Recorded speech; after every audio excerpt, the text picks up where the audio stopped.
네, 안녕하세요. 광주광역시 학교박청소년 지원센터 이성학입니다.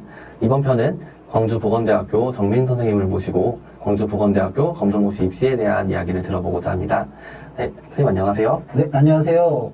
광주보건대학교 입학팀 정민입니다. 광주보건대학교는 간호보건 계열 특성화 대학으로서 급속한 고령화로 인한 보건 및 사회복지 서비스업의 인력 수급 증가 때문에 전문적인 교육을 위한 간호보건 계열 특성화 대학입니다. 보건대학교 하면은 가장 먼저 떠오르는 게 간호학과 같은 보건 계열의 학과들이잖아요. 어떤 것들이 있는지 간단하게 설명 좀 부탁드리겠습니다. 우리 대학은 인문사회 계열 2개 학과와 보건 계열 12개 학과가 있는데요. 2년제 세계학과, 3년제 학과, 4년제 간호학과가 있습니다. 특히 우리 대학에서 주목해야 하는 과는 간호학과하고 물리치료과가 가장 인기가 많은 학과에 속하고요. 나머지 보건 계열도 마찬가지로 인기가 많은 학과에 해당됩니다. 특히 사회복지과, 유아교육과, 뷰티케어과 같은 경우에는 그 수업 이수만으로도 자격증 취득이 가능한 학과이고요. 나머지 보건 계열 학과는 졸업 후 국가고시를 통해 면허증 및 자격증 취득이 가능한 학과입니다. 간호학과가 4년제라고 들었는데요. 그렇다면 학사학위가 나오겠네요. 네, 간호학과는 4년제 간호학사 학위가 취득이 가능하고요. 3년제 보건계열 같은 경우에도 졸업 후에 취업을 한 상태에서 우리 대학에서 실시하는 전공심화 과정을 이수하게 되면은 4년제와 동일한 학사학위 취득이 가능합니다. 학생들이 가장 많이 궁금해하는 학과가 보건행정과하고 병원전산관리과의 차이가 무엇인지 가장 많이 궁금해하시는데, 보건행정학과는 병원의 행정 업무를 주로 담당한다고 생각하시면 됩니다. 주로 취득하는 자격증은 의무기록사 자격증이며 병원의 의무기록실에서 근무를 하게 됩니다. 병원 전산관리과는 같이 동일하게 보건행정과랑 병원 취업이 가능한 학과인데, 그 행정 업무도 행정 업무지만 전산 관련 IT 계열을 조금 더 많이 배운다고 생각하시면 됩니다. 그리고 안경화학과 같은 경우에는 주로 안경원만 생각을 하는 경우가 많이 있는데, 안경화학과 같은 경우에는 안과 병원의 검언사분들은 전부 다 안경사라고 생각하시면 됩니다. 네, 되게 다양한 학과들이 있네요. 제가 병원에 취업을 하고 싶으면은 어떤 학과에 갈지 되게 고민이 많이 될 것 같아요. 이 학과도 가고 싶고 저 학과도 가고 싶고, 이럴 때 중복 지원도 가능한가요? 우리 대학은 중복 지원은 허용되지 않고요. 원서 접수가 수시 1차 한 번, 2차 한 번, 이렇게 각각 한 번씩 지원이 가능하니까 다른 과를 원하신다면 2차에서 한 번 더 지원하시는 게 좋습니다. 그렇다면 1차와 2차에는 어떤 차이가 있어요? 1차와 2차 차이는 모집 일정하고 모집 인원 차이인데요. 간호학과를 제외하고 수시 1차에서 검정고시를 응시한 학생들은 일반고 전형을 선택해서 지원을 하시면 됩니다.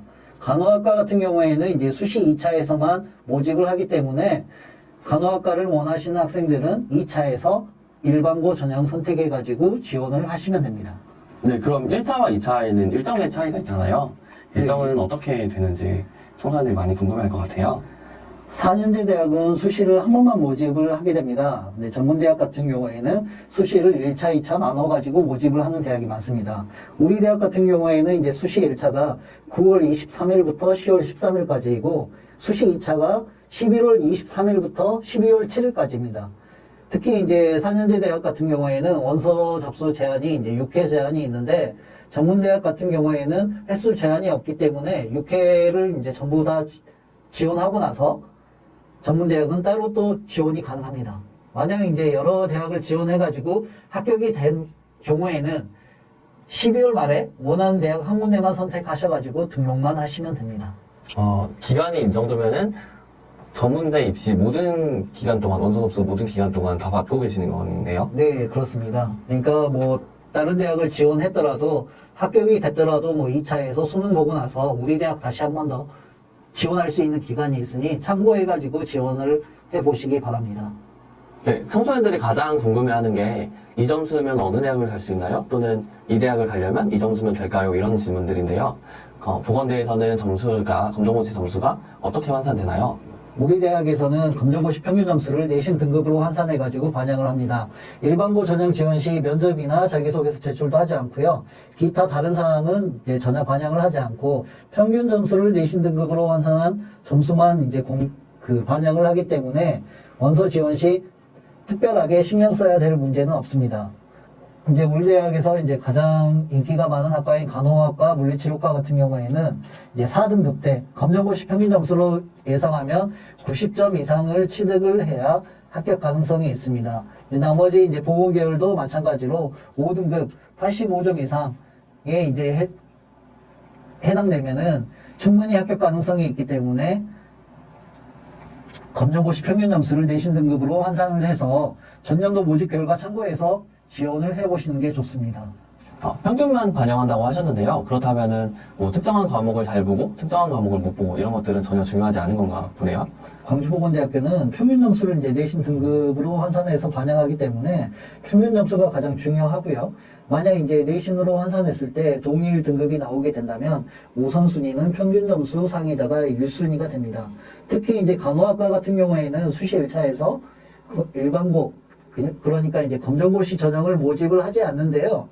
이제 간호학과는 수시 2차에서 수능 최저학력 기준이 반영되기 때문에 간호학과를 생각하시는 학생들은 꼭 수시 2차에서 수능을 응시한 후에 지원을 하시는 게 좋습니다. 간호학과 수시 2차 수능 최저학력 기준 같은 경우에는 국영수 중에 잘 본 거 2과목, 탐구 중에서 잘 본 거 1과목, 총 3과목 등급 합이 15등급 이내만 나오게 되면 충분 이제 나머지 이제 검정고시 평균 점수가 90점 이상이면 충분히 합격이 가능하고요. 그 외로 이제 우리 대학 같은 경우에는 원서 지원 시에 보통 90점에서 평균 점수가 94점 이상이 되면은 학과별로 성적 우수 장학금도 나오니까 충분히 이제 이 점 고려해가지고 지원을 해보시기 바랍니다. 청소년들이 막연하게 대학 입시를 준비하면서 하는 걱정들 중에 하나는 대학에서 내가 검정고시를 봤다는 이유로 떨어뜨리거나 더 후순위로 주거나 아니면 정해놓은 인원만 뽑는다 이런 걱정들도 하더라고요. 네.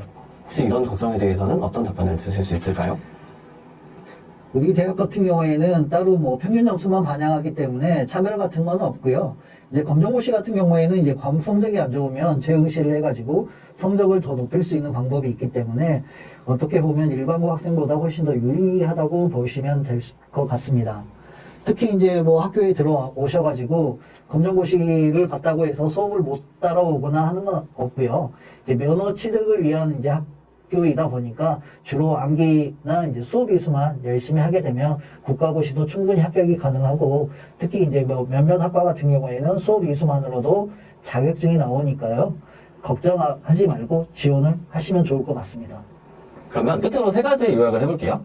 검정고시 출신은 보건대학교 가려면 몇 점 정도 받아야 될까요? 평균 점수를 예상하면은 85점 이상이고요. 간호학과 물리치료과는 90점 이상이라고 생각하시면 됩니다. 네, 2번째 질문입니다. 검정고시 출신이 광주보건대에 지원을 할 때 준비해야 될 것은 무엇인가요? 준비해야 될 건 없습니다. 면접이나 뭐 자기소개서 제출도 하지 않고요. 평균 점수만 반영하기 때문에 준비해야 될 거는 없습니다. 마지막 질문입니다. 검정고시 출신이 보건대 다니는 데 있어서 불이익이 있을까요? 아니요, 없습니다.